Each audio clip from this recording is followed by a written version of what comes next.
Hey everybody, this is Munson Steed, and we are on CEO to CEO. One of my favorite CEOs happens to be a beautiful mom, wife, super rock star when it comes for advocacy and inclusion.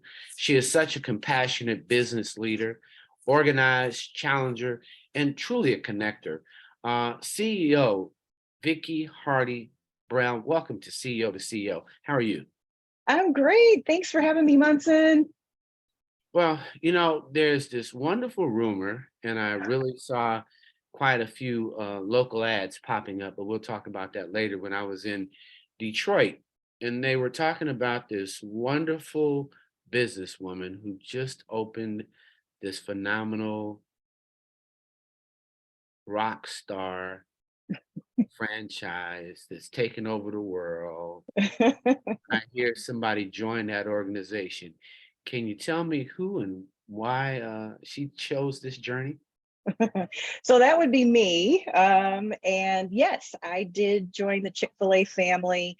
I was selected actually back in 2021, and we successfully opened the Chick-fil-A Livonia, Michigan location in January of 2023. So I'm only about 3 weeks old. So the good news is you don't see any bags under my eyes or anything like that, because I have an absolutely phenomenal team. And we are really enjoying the Livonia community, and they have been incredibly supportive of us since we opened. Well, I really like that. But for any of the young audience, and I mean young in entrepreneurship, why would you pick a franchise over just starting your own fry some Mhm. chicken tomorrow? Right. So, that's a great question because there's so many ways to be a business owner. I mean, there's people like you who come out and you have this idea and you go after it and you grind it out for years and you create something, meaningful. And then there's people like me who like collaborative partnerships.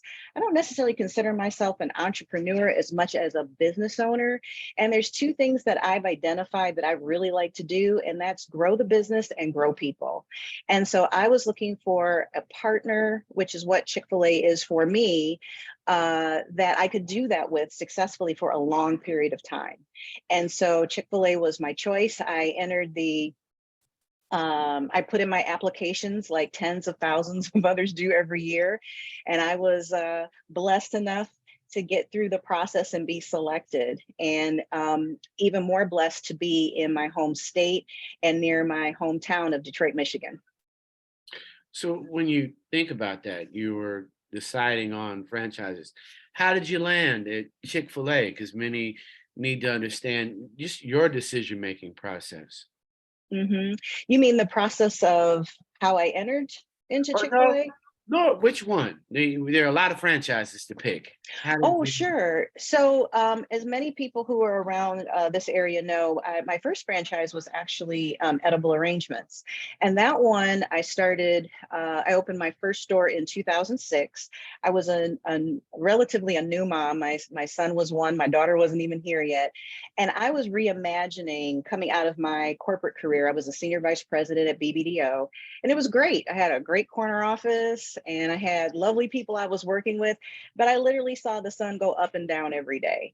And I had enjoyed that business and the travel and everything that it brought, but I was starting to look for something different. I felt like it was time for me to move on and get a new experience.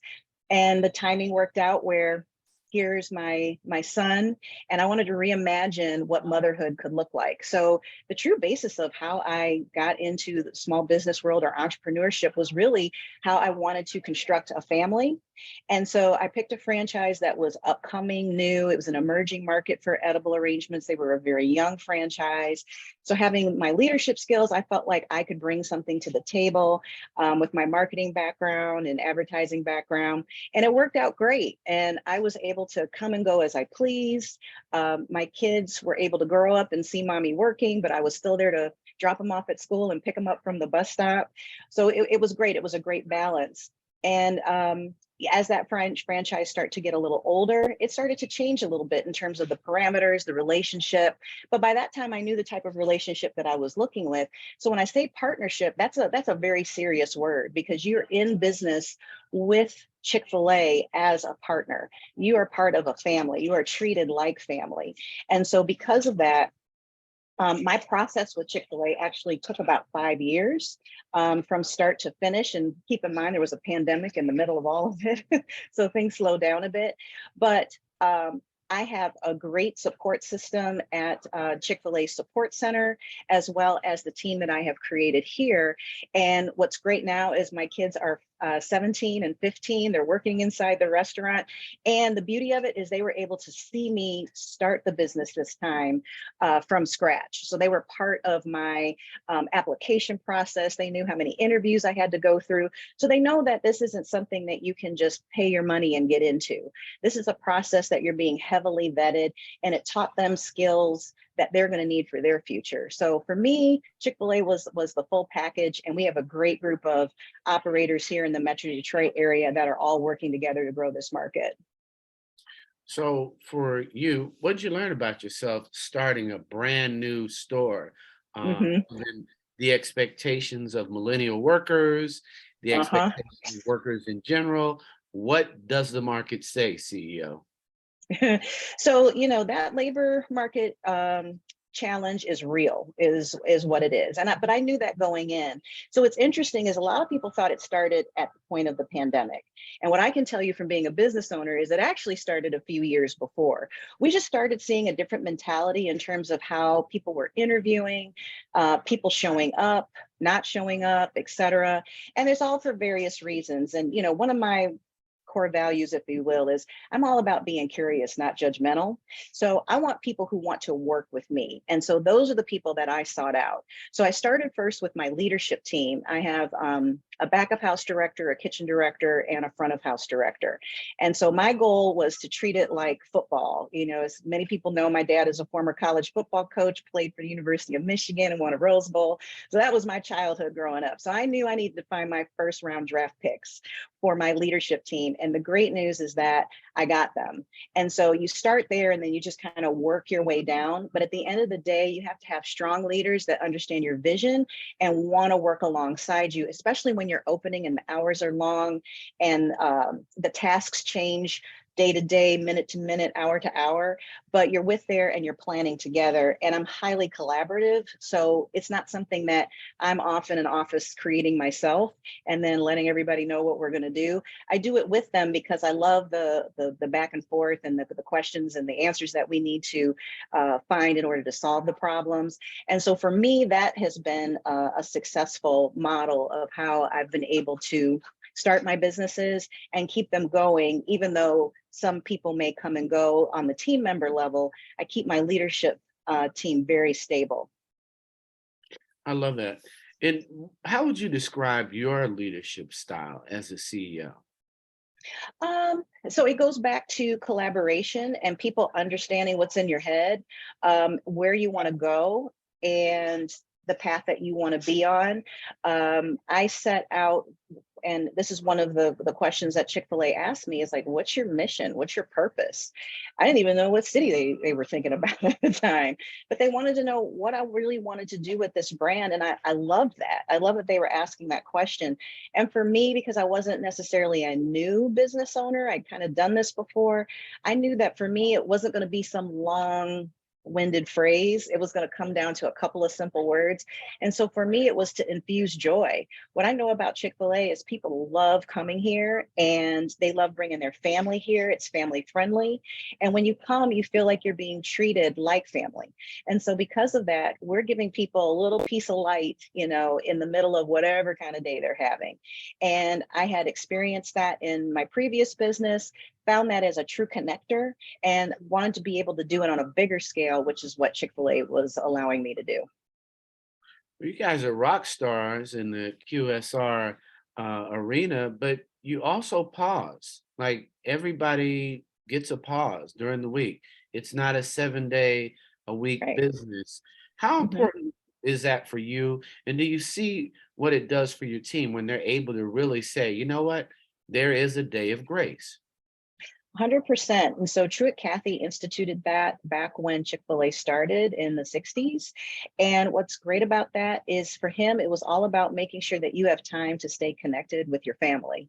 And so people can do that however they want to do it. They may decide to take some time off just to go to church, or they take their family out for family dinner. However you choose to use that time is your time, and it's precious to you. So we try to stay away from it. So no Chick-fil-A's across the country are ever open for business on Sundays. Yeah, I think that's rock star. I think, we're looking at going to a 4-day Hmm. work week anyhow. It just Hmm. seems natural that, you need a pause. People Hmm. need to rejuvenate. For you, how do you take a break even as a CEO, just so that you're giving yourself grace? Yeah, so that's a great question. I get that question a lot, especially for friends and family who are making sure that I do self-care and are constantly checking on me and asking me like, how are you doing? How are you feeling? My uh, goal is to always listen to my body, and my body will tell me when I'm tired, when I'm hungry. And what I do is I take action when that needs to. So sometimes that may mean that I leave the restaurant for a little while, just take a mental break, and then I come back, and then I'm here for the dinner hour when I've been here, since breakfast. But I give myself permission. I think the biggest thing, the most important thing that any small business owner, entrepreneur can do is to give yourself some grace, because the business will always be here. But the goal is not for the business to run you. The goal is for you to run the business. And if you're not healthy enough, and if you don't have that same joy that you walked in with when you first started the business, then you need to give yourself a little break, rejuvenate, and then get back at it. And more importantly, allow your people to do the same, because we were wearing people out. There was all this talk about, the grind. And yeah, that's a real thing and that's important. But what's even more important is allowing people to be present. And they can't be present if they're overworked and tired. you know, what I found as a CEO, we also have to know who we are. You walked in this knowing who you are. What would Mhm. your conversation be for, young moms who really want to be CEOs, but have to kind of tips to give them insight on what it is to be a CEO mom and be successful?